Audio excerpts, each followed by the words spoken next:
자, 오늘 저희가 어떤 이야기를 하려고 모였냐면 성시경 영상처럼 과거를 좀 회상하면서 추억을 그리면서 한번 영상을 찍어보려고 모였는데요. 오늘 저희가 이야기해볼 아티스트는 에픽하이입니다. 와우. 에픽하이의 초기작들부터 최근작들까지 하나씩 훑어보면서 추억여행도 해보고 우리가 생각했던 에픽하이가 어떤 모습이었는지를 좀 그려보려고 모였습니다. 좋습니다. 에픽하이 모를 수가 없는 그룹이잖아요. 그렇죠. 관련해서 특이한 경험이 있거나 단상을 조금 얘기해 보자면은 중고등학생 때 굉장히 유명한 팀이었고요. 이 당시에는 음악 방송이나 차트나 이런 데서 소몰이 발라드 이런 것들이 많이 유행을 하고 있던 시기였거든요. 가요계의 다양성이라고 해야 되나? 그런 것들이 지금에 비해서는 떨어져 있는 시기였다고 생각을 하는데 에픽하이 같은 경우는 전혀 그런 색깔이 아니었고 색다른 음악을 공급하면서도 차트에서 선전을 했던 팀이라고 생각을 해요. 그런 것들이 기억이 많이 납니다. 뭐 우산이라든가 러브 러브 러브 이런 노래들 들으면서 좋다, 신선하다 뭐 이런 식으로 생각을 했던 에픽하이를 처음으로 알게 된 순간이 있어요? 저는 그 시트콤에서 예. 타블로 나올 때 논스톱이었나? 맞아요. 에픽하이의 초기는 이제 지금으로 따지면 거의 인디 수준이었잖아. 그런 상태에서 다른 음반으로 유명해지기 전에 타블로가 방송 활동을 먼저 좀 했었던 것 같고 그 이후에 나온 앨범이 예를 들어서 플라이가 있는 앨범이라든지 그런 걸로 이제 음악들이 인기를 끌기 시작했었으니까 먼저 접한 거는 아무래도 방송 활동으로 좀 먼저 접했던 것 같아. 이게 보니까 플라이가 스완송스 이 앨범이잖아. 3집이죠. 여기가 발매될 때랑 되게 비슷한 시기에 시트콤에 출연을 했었네요. 논스톱 5. 얼추 초창기이긴 하다. 이는 어떤가요? 음악방송에서 플라이를 본 게 처음이었던 것 같아. 또 잊을 수 없는 또 하나의 장면은 그 러브러브러브 김태희가 싱크대에 기대가지고 핸드폰 광고 얘기하는 거지. 사이언이었던 것 같아요. LG 사이언 광고였던 것 같은데 그래서 저는 럼럼럽이 틀어졌던 그 사이언 핸드폰을 샀다. 나름의 연결고리가 있으시네요, 에픽하이랑. 저도 플라이를 처음 들었던 게 기억이 나고 그거는 뭐 이하고 대동소이해서 학창시절에 mp3에 많이 넣어가지고 그러니까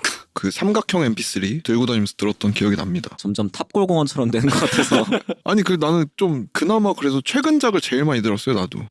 최근작이면 혹시 어떤 미안합니다. 이 시리즈 제일 많이 들었습니다. 이 시리즈라고 하면 6집? 정규 6집. 그래도 2009년입니다. 최근작 아닙니까? 죄송합니다. 사과드리겠습니다. 거의 20년 전.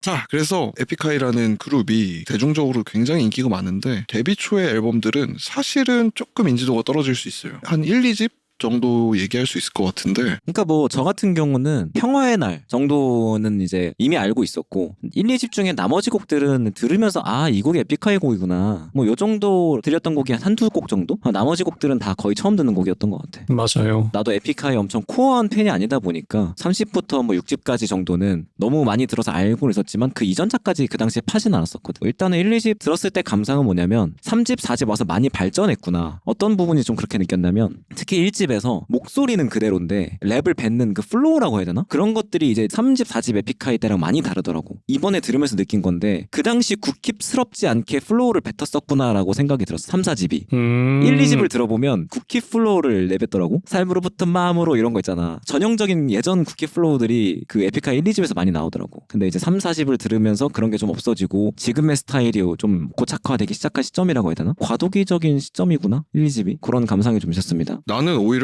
나중에 이게 1, 2집 곡들이라는 걸 알게 된 곡들은 꽤 있어. 예를 들어서 피해망상 파트 3 그리고 11월 1일 다 2집에 있는 곡들. 평화의 날도 마찬가지고 그런 것들은 내가 죄송합니다. 이거는 제가 사죄해드릴 일입니다. 왜요? 몽키3에서 그때는 그게 잘못인지 몰랐어요. 죄송합니다. 몽키3에서 에픽하이 노래를 듣고 싶으니까 다운받아서 들어보잖아요. 그게 막 앨범 정리도 안 되고 지금처럼 찾아 들을 수 있는 구조가 아니야. 맞아. 거기 있는 것만 들을 수 있는 거야. 몇 집인지 이런 것도 잘 몰라. 어릴 때여가지고. 그러다 보니까 무분별하게 막 다운받아서 들었는데 그게 이제 1, 2집이었던 경우가 있습니다. 그래서 그 사실 곡에 대한 감상도 감상이지만 이상한 의문들이 되게 많았어요. 왜 피해망상 파트 3는 1, 2가 없을까? 그때는 이제 무분별하게 다운받았으니까 내가 1, 2가 있을 거라고 생각하는 거야. 1, 2를 못 찾았나 보다. 1, 2는 어디 있을까? 그러고 보니까 이 2집 같은 경우는 나름의 그 앨범 순서가 서사가 좀 있었던 것 같거든요. 그런 거 생각했을 때 이제 맥락 없이 그렇게 들으면 그 몽키3의 폐해죠. 그렇죠. 앨범 단위로 듣지 못하는 게 굉장히 오래된 의문이었어요. 피해망상 파트 3가. 원투가 이제는 나왔잖아. 그때는 왜 파트 3인가를 계속 고민하면서 중요한 문제였거든요. 저 같은 경우에도 이 1, 2집 시절 같은 경우는 준비하면서 들었었고 그 이전에 알고 있던 노래라고 하면 뭐 I Remember 이 정도? 1집 타이틀곡이죠. 내가 알고 있는 줄 몰랐었는데 아 이건 들어본 적이 있다라고 생각했던 게 1집의 유서라든가 평화의 날, 뒷담화 이런 트랙들 오며 가며 들었던 적이 있는 것 같아. 이후에 나왔던 앨범들에 비해서 좀 순진하고 신인의 패기이자 미숙함? 이런 것들이 좀 느껴지는 그런 느낌이라서 이 시기에는 사실 뭐 트랩 같은 것도 없던 시절 아니었어? 정말 그냥 붐백 위주의 그런 앨범이잖아. 그래서 아 지금은 이제 대형 아티스트가 되었는데 그 사람들의 조그맣던 그런 시절을 보는 거 즐겁구나. 이번에 준비하면서 재밌었던 거 하나가 2집에 스킷들 있잖아요. 신사들의로 시작하는 그 제목의 곡들. 신사들의 절약정신인가 이거 같은 경우는 이제 이처럼 음악을 무분별하게 다운받는 사람들 쌍욕받거든요. 이처럼 아니 뭐 당신 저도 그랬으니까 속된 말로 이제 욕을 박는 스킷인데 최근에 나왔던 믹스테이프 있잖아요. 거기에 그 세계관이 거의 뭐 한 20년 만에 이어서 나왔습니다. 신사들의 소신이라는 스킷이 있어요 이번에. 아하. 그때 당시에는 그렇게 했지만 지금은 저희가 못합니다. 저희가 날아갈 수 있기 때문에 막 이런 내용으로 나레이션을 하거든요. 그거는 오히려 또 챙겨 들어봐야겠다. 20년 만에 세계관이 이어집니다. 저희는 그대로인데 시대가 바뀌었네요. 뭐 이런 나레이션이 들어가는군요. 내 생각에 이때 에픽하이의 위상이 시대가 지금으로 바뀌었다라고 하면은 그래도 은근히 인기가 있었을 것 같아. 아 오히려 인디 밴드들도 마찬가지고 래퍼들도 마찬가지고 조금 더 인지도를 얻기에 쉬워진 시대가 됐다고 생각하거든요. 그런 면에서 그때는 정말 음악 방송이나 이런 데 나오지 않으면 대중들한테 뭔가 각인되기에는 힘들었잖아. 지금 좀 더 이제 인기를 끌기가 쉽지 않았을까. 그럴 수도 있겠네요.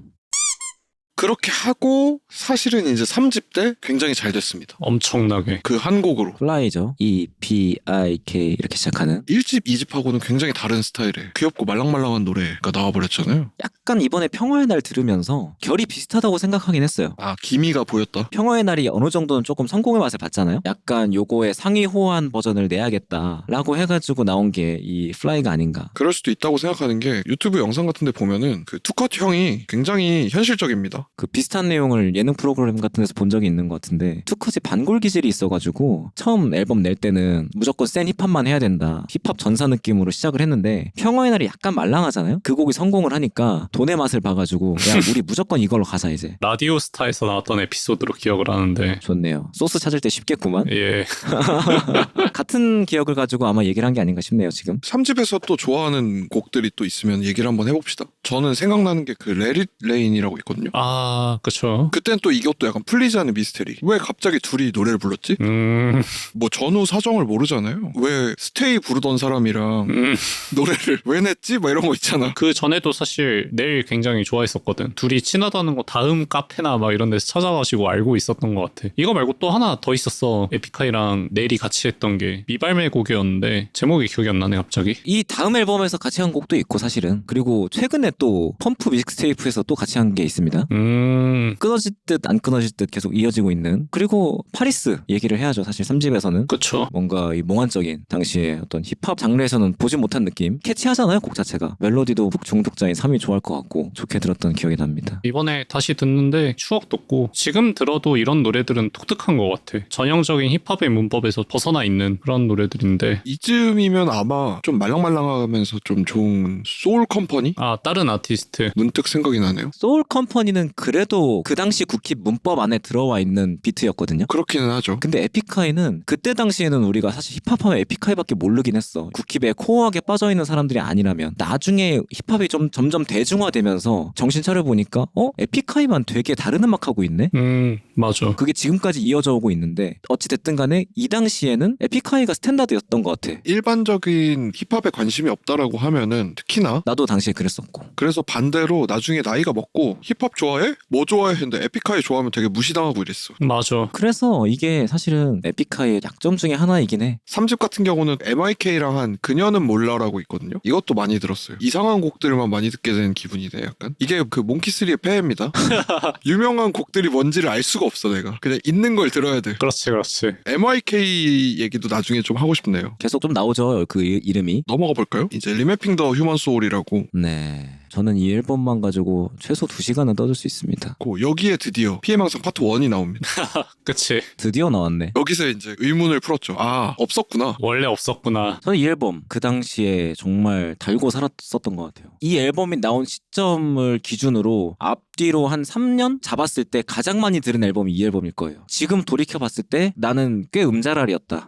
아, 그 당시에선. 왜냐면 나중에 들었을 때 생각보다 다시 들으니까 별로네 싶은 것들이 있을 수 있잖아요. 근데 이 앨범은 나이 먹을 대로 먹고 음악에 대한 식견도 좀 깊어졌는데도 불구하고 이 앨범이 대단하다는 걸 새삼 느끼게 됐거든요. 실제로 뭐 한국 대중음악상 최우수 랩 힙합 음반 수상도 했었고 대중적으로도 MKMF 지금의 마마인데 대상도 수상했었거든요. 평단과 대중 두 개를 다 사로잡은 명반이죠. 그 요새 국힙에서 누에킁이라고 하거든요. 그 누명, 에넥도트킁 이 세 개를 이제 국내 힙합의 어떤 최고 명반 세 개로 뽑는데 저 개인적으로는 누에킁 맵입니다. 이 앨범이 안 들어간 게 너무 아쉽고 한편으로는 이해가 안 가긴 하는데 굳이 이렇게 네이밍을 한 게 이유는 있을 거라고 생각은 해서 그냥 속으로만 그렇게 생각하고 있어요. 그리고 나는 이 앨범이 에픽하이의 정수라고 생각하는 게 뭐냐면 스토리텔링형 음반이라고 해야 되나? 그런 느낌을 많이 받았거든요. 곡 하나하나가 뭐랄까 소설 같은 느낌이잖아. 특정한 상황이 주어져 있고 그거에 대해서 이제 풀어내는, 예를 들면 브로큰 토이즈 같은 경우는 로봇이 세상을 이렇게 무너뜨리는 그런 내용을 담고 있고 희생양 같은 경우는 종교에 대한 자신의 고뇌? 그런 거를 막 소설처럼 풀어내고 있고 행복합니다 이런 곡들은 의사의 어떤 개인적인 막 얘기를 예술적으로 풀어내는 곡이잖아. 아직까지도 이렇게 컨셉추얼한 힙합 앨범을 이 정도로 잘 살려낸 앨범은 본 적이 없어. 그런 면에서 저평가된 앨범이라고 생각합니다. 여전히. 아주 진심이었군요. 아 그럼요. 팬심이 굉장히 드러나는. 저는 뭐 럼럼럽이 최고라고 생각했는데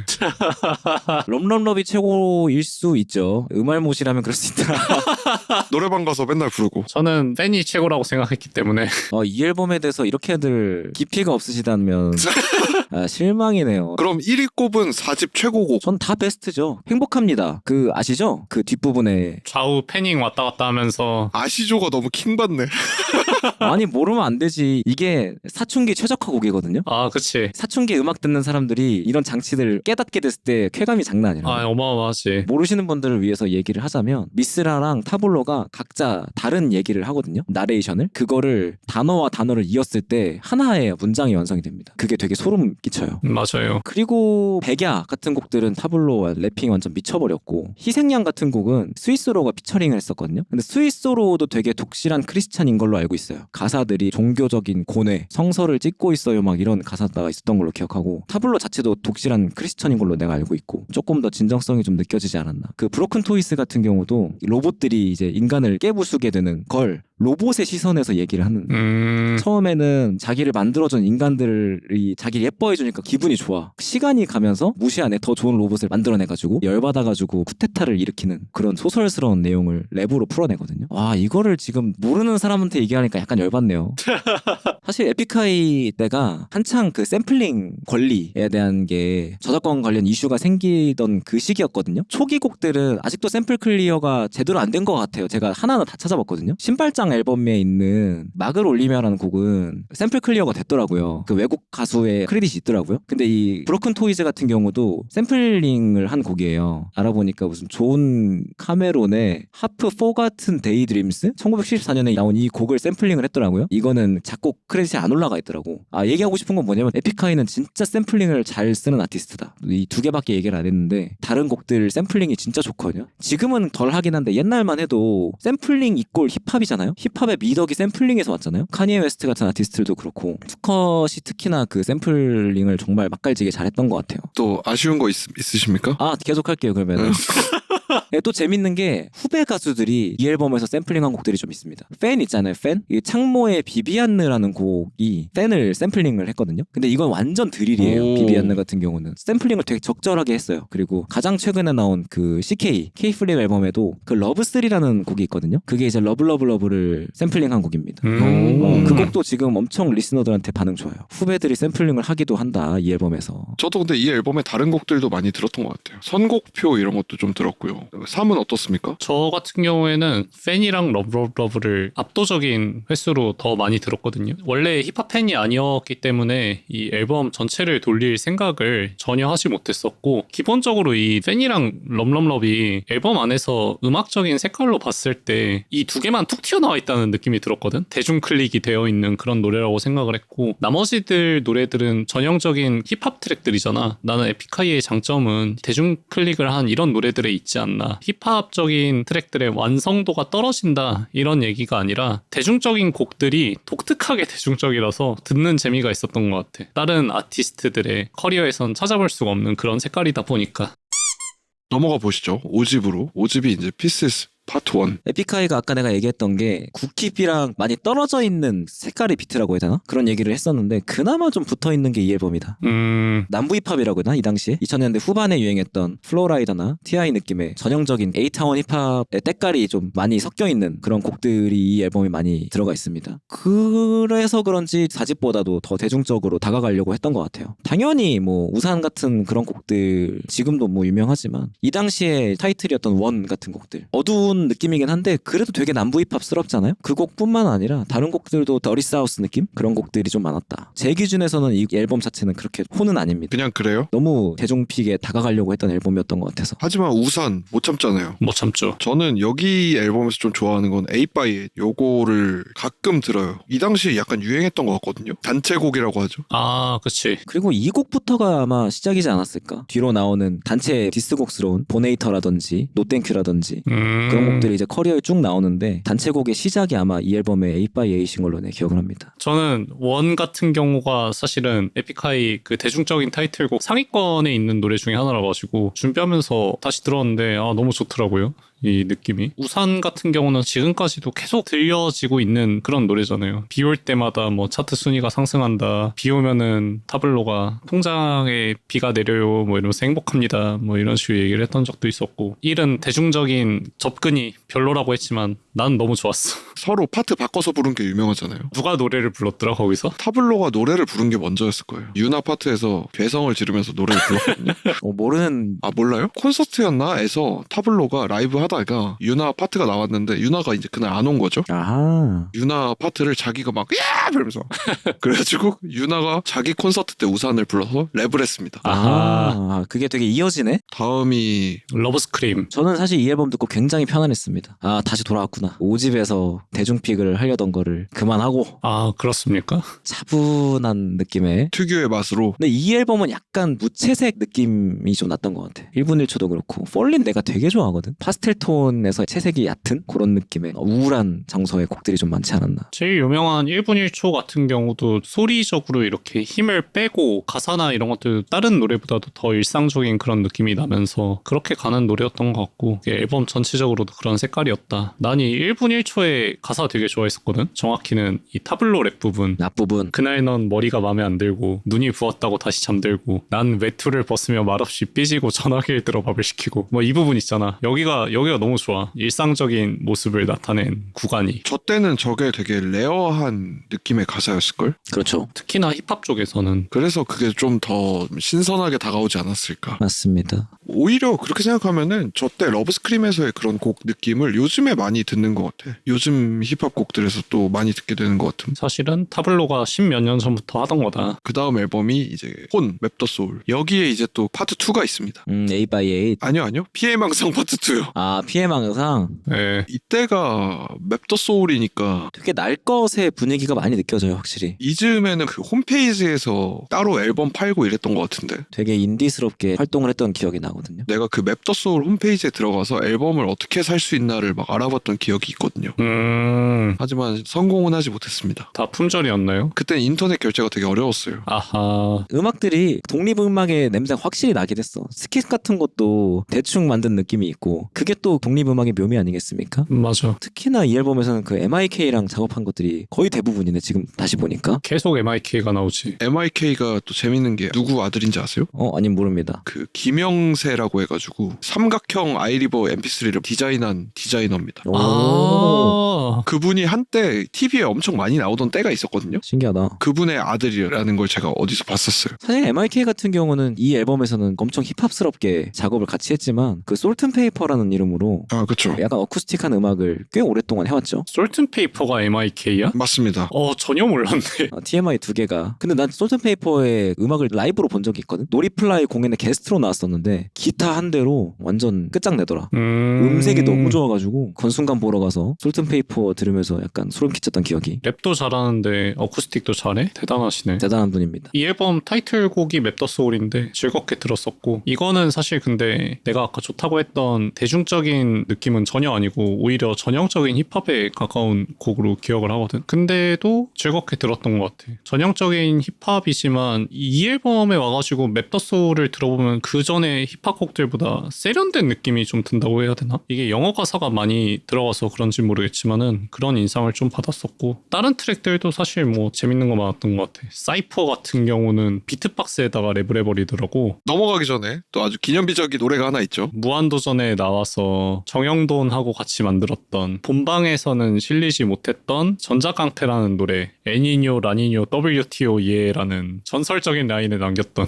엄마 아빠 김미어 $1. 이게 너무 좋았는데, 이 앨범은 진짜 말 그대로 리믹스 앨범이라 타이틀곡 뭐 이런 것들을 다시 다른 편곡을 해가지고 나온 노래란 말이지. 그것들보다는 이 전자깡패만을 계속해서 반복해서 들었던 그런 기억이 납니다. 지금 들어도 진짜 명곡인 것 같아. 이 노래가 음원 막 순위권에 있었나? 그거는 기억이 안 나. 차이가 있었거든. 무도 방송한 기간이랑 발매 기간이랑 약간 차이가 있었던 걸로 기억하는데, 가요제 때 하고 나서 조금 뒤에 나왔긴 했을 거야. 다시 봐도 너무 웃긴다. 토론 지면 전자깡패 부르면 안 됩니까? 오케이, 접수하겠습니다 일단. 차라리 이런 거 부르는 게 나을 수도 있겠다는 생각이 드네. 아예 광기로 물들여가지고. 무조건 열심히는 해야 됩니다. 이 다음 앨범이 아마 저랑 3회야 최애 앨범이지 않을까. 그쵸. 2. 정규6집 두 개로 나뉘어가지고 나왔어요. 디스크가 2개죠. 제가 이 앨범이 최애가 아니다 하더라도 2, 3보다 저 이 앨범 더 좋아할지도 모릅니다. 아, 그래요? 전 에픽하이 굉장히 진심이었기 때문에 특히 4집과 6집. 각자 어떤 곡이 최애인지 하나 그냥 꼽고 앨범에 대해서 더 얘기해보죠. 저는 선물이 베스트예요. 오. 이 곡은 진짜 전혀 들으면서 힙합 같다고 느껴지지 않는데 어쨌든 힙합 곡이잖아. 그런 면에서 너무 완성도 있는 곡이라고 좀 생각을 했어. 처음에 나오는 인트로, 피아노로 깔리는 인트로, 어쿠스틱 드럼의 이 심벌을, 라이드 심벌을 치면서 나오는 드럼 비트란 말이지. 촉촉한 느낌을 나게 하는. 거기에 또 박지훈의 음색이랑도 잘 어울리고 타블로의 랩도 정말 깔끔하게 잘 들어갔고, 이 노래는 정말 아직도 가끔 듣는다. 제 개인적인 베스트 곡입니다. 좀 웃길 수도 있는데 저는 통기타 스킷. 인정합니다. 아니 나머지들도 다 너무 좋아하긴 하는데 이 통기타 스킷에서 투컷이 그 있잖아요. 시불시불거리는 거기서 트로트로 이어지는 걸 되게 좋아합니다. 저 같은 경우는 지금 딱 꼽아야 된다고 생각하면 헤븐. 통기타 라인을 진짜 예쁘게 치는데 그 위에다 랩을 올렸거든요. 아 맞아요. 아직도 이걸 어떻게 썼지? 투컷이 기타를 이 정도로 치나? 라고 생각을 했는데, 이게 피처링이 MIK거든? 아까 솔튼페이퍼라며. 그래서 약간 수수께끼가 풀리는 것 같은 느낌도 MIK가 썼을 것 같다 왠지. 되게 이 앨범이 진짜 하이브리드예요. 특히나 뒷부분 가면 그냥 힙합 그 자체인 곡도 있단 말이지. 프린백 같은 경우는 랩으로 그냥 조져버리는 노래고, 근데 이제 헤븐이나 선물 같은 노래는 랩은 그냥 얹어 있기만 한 수준? 되게 재밌는 앨범이에요. 우리가 여지껏 쭉 얘기해왔을 때 에픽하이 특유의 색깔이 있다, 또 대중성을 쫓아서 뭐 사우스 사운드를 가져오고 이런 게 있다 했는데 이 앨범에서 그거를 둘 다 해버렸어요. 그냥 조금 더 깊이가 있죠. 이 앨범에서는 5집처럼 단순히 차용한 게 아니라 완전히 그냥 자기 색깔로 만들어버렸어. 에너지 L 쪽 파트도 좋아하거든요. 쇼파울릭이나 아니면 락스티디 시리즈들도. 사실 락스티디 시리즈는 던파운데드가 들어있는 버전이 더 좋아요.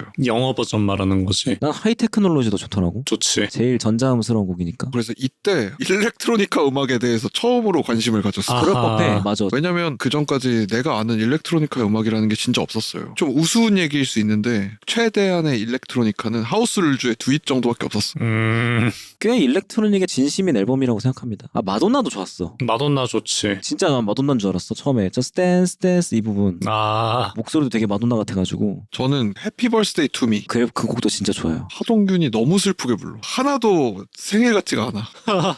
너무 슬퍼. 듣고 있는데. 난 내 생일 같기도 하고. 그 다음이 이제 에필로그라고 해가지고 또 나왔습니다. 런이 이제 아마 타이틀이었던 걸로 기억을 하는데 갑자기 락클릭을 해버리는 6집을 정말 좋게 듣고 나서 들었기 때문에 열심히 들었을 법도 한데 몇 번 듣고 안 들었던 것 같아요. 이때 그래갖고 별로 안 좋아했던 사람들도 꽤 있을걸? 그리고 이게 사실은 공백기라고 우리가 불리는 시기에 나온 앨범이잖아요.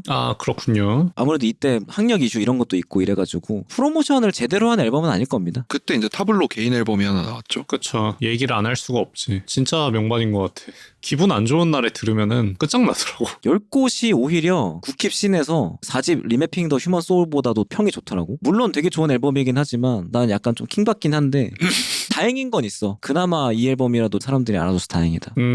워낙 전평가 받다 보니까 국힙 씬에서. 10곳 파트 2는 잘 모르겠고 파트 1은 명반 맞는 것 같아. 나는 둘 다 미쳤다고 생각하는데 개인 취향일 수도 있어. 우울하고 이런 거 좋아하기 때문에. 조금 더 우울하죠. 에픽하이랑 아까 넬이랑 친하다 뭐 이런 얘기 했었잖아. 넬도 이 초창기에 끝을 모를 것 같은 우울함 이런 걸 보여줬는데 타블로도 내가 생각하기엔 약간 우울한 감성이 있단 말이야. 그게 넬의 그것에 비하면은 그 정도까지의 깊이는 아니었다고 생각하거든. 근데 갑자기 이 앨범에서 넬을 훨씬 뛰어넘는 그 정도의 우울함을 집이나 에어백 같은 노래에서 보여줬기 때문에 그게 단순한 기믹이나 뭐 이런 게 아니라 진짜로 어떤 현실적인 배경이 있었다는 게 좀 슬프긴 한데 아무튼 간에 음악들이 진짜 미쳤다. 그렇게 생각하면 진짜 힘들어야 되나 봐. 좀 아이러니하죠 사실은. 일도 지난번에 비슷한 말 한 적 있었잖아. 본인도 이제 힘들면 뭔가 잘 나온다. 그렇죠. 힘들게 바랄 수는 없겠지만은 결과적으로는 어쨌든 좋은 앨범이 나왔다는 것 자체는 좋은 거잖아요 분명히. 저는 에어백을 제일 많이 들었던 것 같아요. 에어백 너무 좋지. 내가 만약에 에어백을 작곡을 했으면은 피처링을 고를 때 나얼을 먼저 생각하지 않았을 것 같거든. 좀 더 이소라 같은 풍의 보컬을 먼저 생각을 했을 것 같은데 여기다가 나얼이 피처링을 했잖아. 너무 좋은 거야. 나얼이 이런 감성도 잘 살릴 수 있는 아티스트구나. 그러니까 되게 힘을 빼서 불렀잖아요. 평소에는 이렇게 힘 빼서 부르지 않았었으니까 나얼이.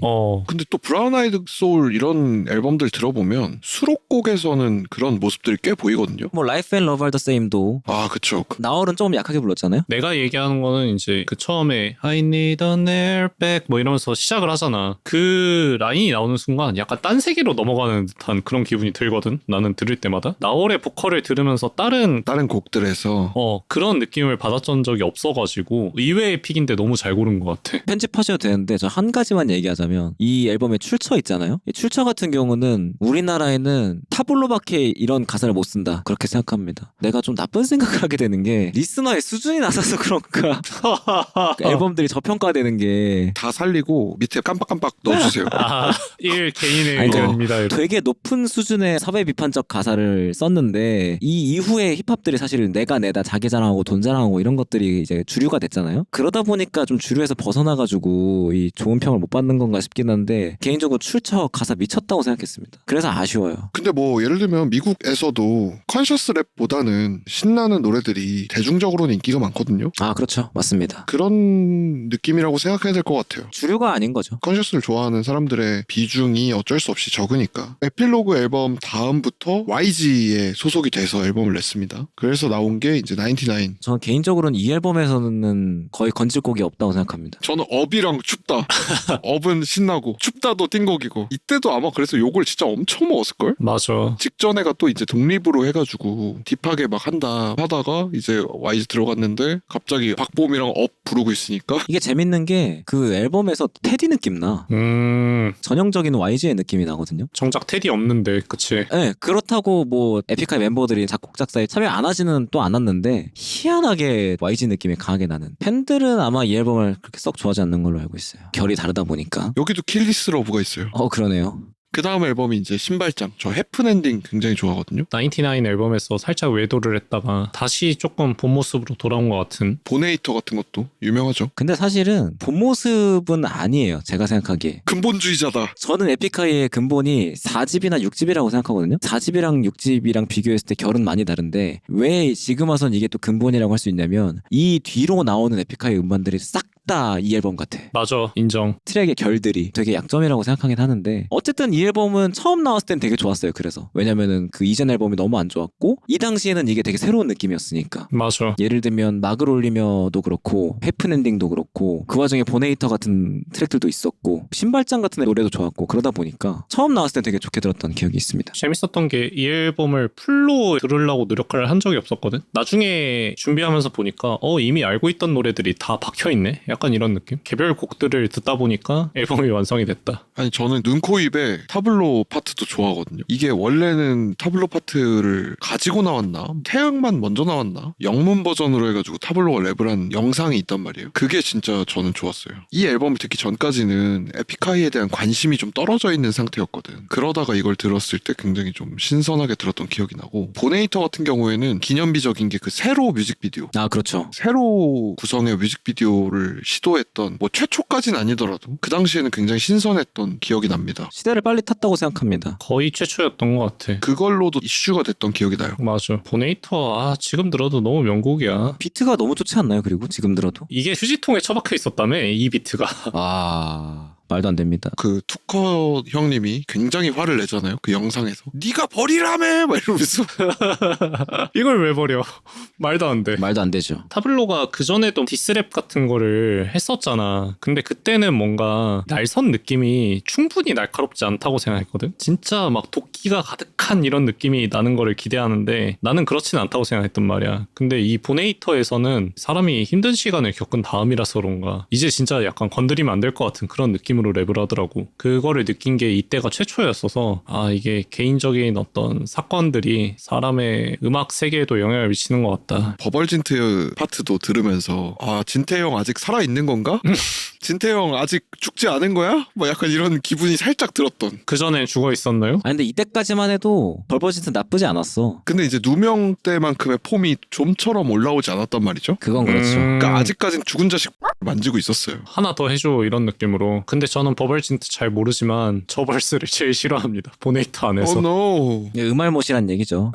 특히 빈지노 바로 뒤에 붙어 있잖아. 이게 사람이 말이에요. 나이가 들수록 열린 마음을 가질 줄 알아야 됩니다. 그렇습니다. 그렇군요. 음알못입니다. 음알못으로 하겠습니다. 저는 부르즈 알리파도 좋아합니다. 부르즈 알리파 너무 좋지. 요 앨범에서 사실 이 빡센 두 개를 제일 많이 들었던 것 같아요. 저는 마그롤리며랑 해프엔딩 이 두 개를 제일 많이 들었던 것 같습니다. 아무래도 또 취향이 취향이다 보니. 조금씩 다른 게 좀 재밌네요. 그 다음 앨범이 이제 We've Done Something Wonderful. 그래서 여기서 이제 또 유명한 곡들이 꽤 있습니다. 대중적으로 유명한 건 아무래도 노땡큐일 거고. 노땡큐가 뭐 아무래도 보네이터 파트 2 같은 느낌으로. 그치. 사이먼 도미닉의 벌스가 계속 회자가 됐었던 기억이 난다. 말도 안 됐죠 이때 폼이. 꽤 쉬더니 갑자기 나와가지고 잘했죠. 본인이 앨범 낸다고 보네이터 피처링 제안을 깠는데 그 앨범이 안 나와가지고 결국은 파트 2에 나와서 피처링을 하고 있다. 그래서 다들 왜 그러니까 앨범을 안 내냐고 했는데 그 다음 앨범이 뭐 굉장히 좋았기 때문에 할 말은 없었습니다. 맞아. 화기영금이랑 다쿠름 나왔었죠. 삼촌 이름 성진철이요. 실제로 찾았다고. 맞아요. 근데 이제 계속 제가 얘기를 하겠지만 이 신발장 앨범들이랑 결들이 비슷합니다. 맞아. 그 해프엔딩을 기준으로 해서 이 연애소설이랑 빈차 이후에 나오는 곡들 비슷한 결이에요. 작업복제 느낌이 납니다. 그래서 조금 아쉬워요 사실은. 크게 기억에 남지 않았나 봐요. 그러니까 이때만 하더라도 좋게 들었는데 뒤로 나오는 것들이 계속 다 똑같다 보니까 같이 묶여가지고 평가가 좀 내려가게 되는? 실제로 이 당시에 평론도 비슷한 느낌이 있네. 리드머에서 2점을 받았다. 작업복제의 냄새 때문에. 느낄 사람들은 느꼈나 봐요. 그때는 어떻게 보면 1도 그 내공이 부족했다. 바로 느끼지 못했다. 이 정도면 빨리 느낀 편 아닌가요? 왜냐면 지나고 나서 느꼈다며. 그렇죠. 맞습니다. 예, 맞아요. 근데 그때 이미 느낀 사람이 있다고 하니까 이제 내공이 쌓여서 이평삼을 하고 있다. 자, 아직 한참 모자랍니다.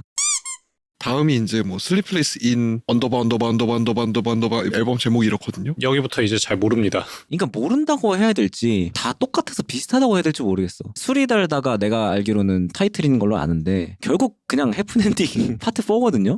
비슷한 결로 타이틀곡이. 근데 그렇다고 수록곡은 좀 다르게 가냐? 그것도 좀 아니거든요. 내가 이 4집을 특히나 좋아하는 이유가 뭐냐면 최소한 소설 같은 느낌의 서사가 있는 곡들이 많이 채워져 있단 말이야. 그런 거에서 내가 정말 큰 매력을 느꼈었는데 이후에 나오는 곡들의 어떤 내러티브가 되게 단순해져. 자기 얘기를 하는 것도 자가복제 같고 사랑 얘기를 하는 것도 자가복제 같고 가사 그냥 한 곡 한 곡 뜯어보면은 되게 좋거든. 나쁘지 않거든. 둘 다 잘 쓰잖아. 미스라나 타블로나. 그치. 근데 이거를 디스코그래피적으로 묶어서 봤을 때는 작업복제처럼 들리는 게 좀 있는 것 같아. 그래서 전체적으로 더 아쉽게 들리는 게 좀 있었다. 이번에 준비하면서 에픽하이 노래를 인기 순으로 이렇게 정렬해 놓은 다음에 들었거든. 그리고 내가 알고 있는 이미 유명한 노래들은 다 걸렀어. 그러니까 최신곡만 좀 인기 순으로 좀 들어본 거지. 아, 확실히 뭔가 차별성이 이렇게 안 느껴지고 해프엔딩에 계속 마이너 카피 같은 그런 느낌? 딱히 이 부분 얘기할 게 없겠다라고 생각을 하면서 듣고 왔고 실제로도 지금 기억이 하나도 안 나. 들었음에도 불구하고. 비트도 단순해. 비슷비슷해. 술이 달다 정도는 근데 좀 들었어요. 그래도 크러쉬를 좋아했어가지고 나머지 곡들은 그러니까 나왔을 때 한번 이렇게 훑어보고 이랬었는데 이쯤부터는 다른 이유도 좀 있었던 게 국힙을 잘 안 듣기 시작했거든요. 웨이브충이 돼가지고 그 국힙 웨이브 얘기를 하다 보니까 이때쯤부터 완전히 이제 국힙이랑은 다른 결로 음악을 하기 시작했다고 해야 되나? 일리네어나 AOMG 기반의 뭐 트랩이라든지 그렇지 않더라도 최소한 뭐 저스트 뮤직의 어떤 아티스트들처럼 그런 힙합 색깔을 보여주지 않고 완전 그냥 자기의 길을 걸었잖아요. 에픽하이 같은 경우는. 그러다 보니까 이때부터는 그냥 국힙 뮤지션은 그냥 아니야. 힙합 뮤지션은 맞는데 힙의 바운더리 밖으로 좀 나가버리는 느낌이지 않나. 다음으로 넘어가서 이제 에픽하이 is here 상이 있고 뭐 뒤에 하도 있는데 상 먼저 이야기를 한번 해볼까요? 뭐 묶어서 얘기해도 될 것 같고요. 상하 묶어서 얘기를 해보죠. 비슷비슷해요 이게. 제 기준에는 상하가 크게 의미가 없습니다. 옛날에 6집처럼 한 번에 묶어서 얘기를 해도 시간상으로는 1년간의 차이가 있는데 음악적으로 이제 크게 얘기할 게 없는 그런 앨범이 되었다. 기억에 남는 곡 같은 거 정도는 한두 개씩은 이야기를 한번 해보죠. 저는 하 앨범의 수록곡들이 조금 더 좋긴 해요. 비 오는 날 듣기 좋은 노래라든지 그래서 그래, 슈퍼레어 뭐 요 정도 되게 좋게 듣긴 했거든요. 근데 이게 앨범이 딱 나오면 타이틀곡 먼저 듣게 되잖아. 비 오는 날 듣기 좋은 노래 딱 들었어. 비가 오고 딱 나오잖아. 그러면 이미 기시감 이미 충전된 채로 시작을 하는 거야. 아 이거 그냥 또 해프엔딩 파트 7이네. 이렇게 되다 보니까 시작부터 이미 좀 실망감을 가지면서 시작하게 돼서 아니 파트 몇 가지 갑니까? 정말 다행히도 7까지 갑니다. 이 이후에는 좀 달라요. 너무 다행이죠. 저는 이 앨범에서 페이스 아이디를 좋아하거든요. 페이스 아이디를 좋아하는데 이것도 그러니까 다른 아티스트들이 되게 많이 들어왔고 그래서 좋아한다라고 할 수밖에 없는 느낌이에요. 저도 페이스아이인데요. 최근에 저스디스가 랩하는 걸 듣는 게 되게 즐거워졌기 때문에 이 노래에 저스디스가 피처링을 했지 않습니까? 아니면 나는 로사리오. 그래? 난 로사리오가 오히려 좀 아쉬웠어. CL 지코 데리고 이런 노래를? 약간 이런 느낌? 저 앨범이 나올 즈음에 저런 약간 라틴풍의 노래가 또 좀 유행이었을걸요? 데스파시토 이런 게 저쯤에 나오지 않았어요? 카밀라 카베요, 세뇨리따 이런 노래 19년, 20년도 이럴 때였거든요. 아, 그치. 저런 게 그래서 나오지 않았을까라는 생각이 드는데 그때는 잘 들었던 것 같아요. 아쉽다까지는 아니었던 것 같고. 이 시기 노래가 차트나 이런 데서 흥행 별로 못하지 않았어? 내가 음악을 안 들었던 시기라 가지고 잘 모르겠네. 반짝 이제 올라갔다가 내려가는 정도? 저 때는 왜 음악을 안 들었죠? 사실 지금이 너무 많이 듣고 있는 거긴 한데 비교적 안 들었던 시기이기 때문에 그냥 놓친 건가 해가지고. 다음이 이제 펌프. 이게 마지막인데 저는 이제 여기서 좀 희망을 봤습니다. 확실히 이제 조금 결이 달라지기 시작했어. 해프엔딩 파트 8은 없습니다. 전체적으로 저는 다 좋았고요. 특히 K-드라마. 이거는 타블로가 자기가 하던 기존의 어떤 랩 스타일 바꾸고 좀 요새 국힙 스타일로 랩을 했거든요. 근데 또 하면 잘하더라고. 그럼 내공이 있는데. 그러니까요. 좀 새로운 스타일로 랩을 하지 않던 스타일로 랩을 했는데 좋게 들렸습니다. 그 비트 때깔도 이제 쿵치박지 하던 스타일 말고 트렌디한 요소를 좀 가미한 트랩 소스로 저는 여기서 조금 마음에 들었습니다. 이 형들을 좋게 생각했던 것 중에 하나가 뭐냐면 지나고 나서 특히나 더 보면은 이 형들이 굉장히 수용력이 좋아요. 그 당시 유행하는 것들이라든지 엄청난 줏대가 있지가 않아. 난 그런 생각을 좀 할 때가 있었거든요. 이런 곡들도 하다가 저런 곡들도 하다가 본인만의 어떤 특이한 힙합 기준에서는 굉장히 뭔가 대중 계열 쪽으로의 어떤 수용력이 좋다라고 느낀다고 해야 되나? 이 앨범 들었을 때는 그런 기분을 좀 느꼈던 것 같아. 그래서 물론 이제 앨범 단위로 보면 굉장히 오랜 시간이 걸렸습니다만 맞아요. 사실 그래요. 그렇게 계속 내다가 그냥 커리어가 끝나는 아티스트들도 많단 말이지 사실은. 그래도 바뀐다라는 게 대단하다라는 느낌.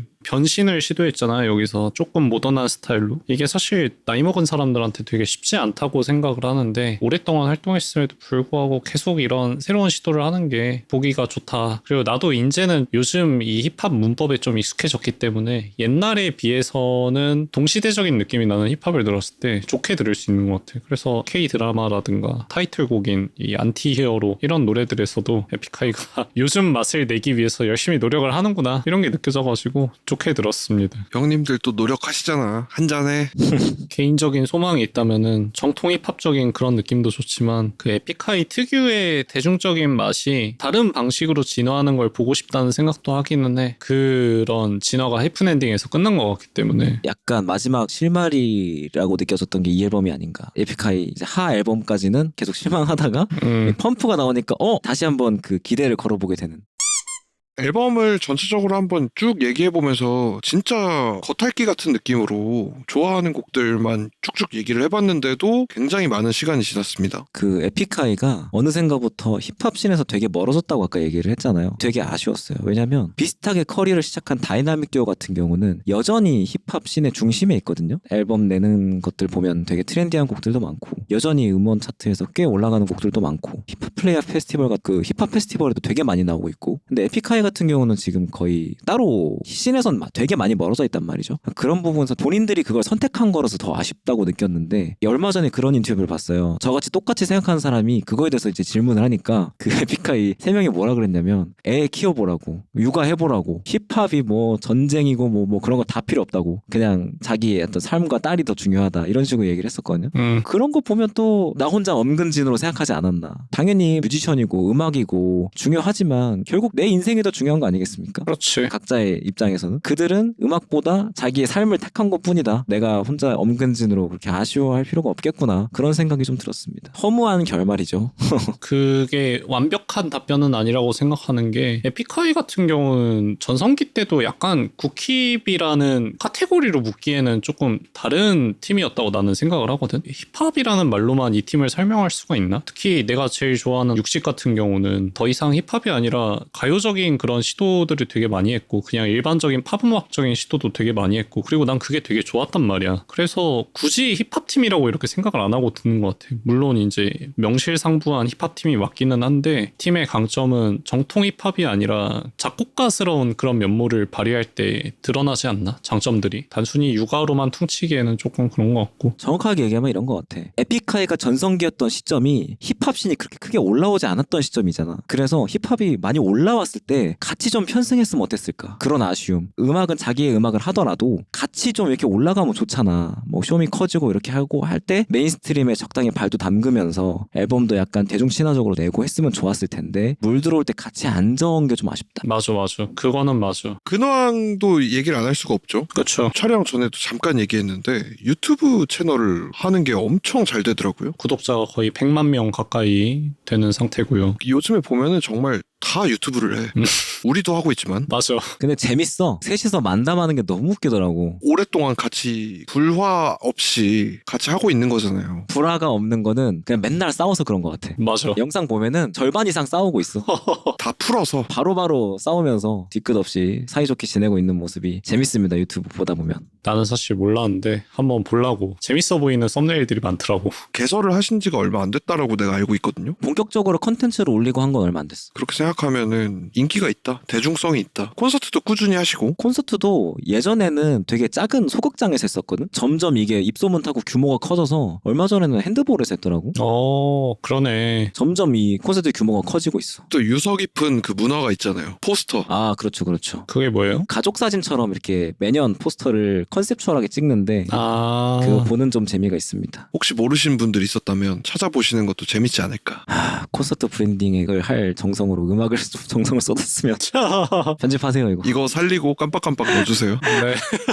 근데 또 이게 자꾸 말이 길어지는데 이런 생각을 제가 또 했습니다. 제가 넬을 진짜 좋아하거든요. 넬 같은 경우는 지금 넬이랑 예전 넬이랑 다른 그룹이에요. 맞아. 완전 다른 음악을 하거든요. 그걸 또 생각해보면 에픽하이도 어떻게 보면은 내가 너무 과거에 집착해가지고 예전 모습을 바라는 게 아닌가. 이미 이들은 새로운 자기만의 음악을 하고 있는데 넬은 저는 이미 넘어갔거든요. 더 이상 이제 예전 넬에 미련이 없어요. 지금 뭐 무슨 노래를 하든 그냥 그 내 취향이 아니라서 그런 걸 뿐인데 에픽하이도 이제 이렇게 놔줄 때가 되지 않았나. 어허. 아니요. 장범준 때도 얘기했지만 애증을 버릴 수가 없습니다. 좋아했던 팀이 우아양을 하면은 자, 오늘 이렇게 에픽하이 앨범들에 대한 저희들의 생각을 좀 이야기를 하고 또 에픽하이가 어떤 사람들이었는지 저희한테 에픽하이가 어떤 존재들이었는지에 대해서도 간단하게 한번 이야기를 해봤습니다. 간단했지만 원체 또 디스코그래피가 길다 보니까 간단하지 않은 영상이 될 수도 있겠다는 생각을 하게 되는데요. 마지막 앨범이 지금 믹스테이프인 걸로 제가 알고 있거든요. 물론 정발을 하긴 했습니다만 믹스테이프를 냈다라는 게 다음 앨범 어느 정도 기대하게 만드는 장치라고 생각을 하거든요. 또 다음 앨범 언제 나올지는 모르겠지만 기대를 해보면서 오늘은 여기까지. 좋습니다. 좋아요.